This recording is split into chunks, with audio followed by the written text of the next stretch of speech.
இன்றைய தியான வார்த்தை ஏசாயா 49 அதிகாரம் வசனம் 15 மற்றும் 16.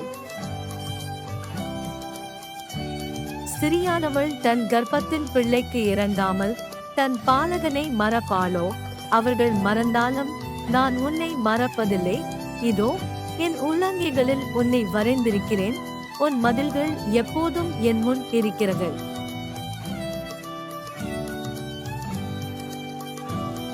Isaiah chapter 49, verse 15 and 16. Can a woman forget her nursing child, that she should have no compassion on the son of her womb? Even these may forget, yet I will not forget you. Behold, I have engraved you on the palms of my hands. Your walls are continually before me. இயேசு கிறிஸ்து உங்கள் அனைவரோடும் கூட இன்றும் என்றும் இருப்பாராக. ஆமென்.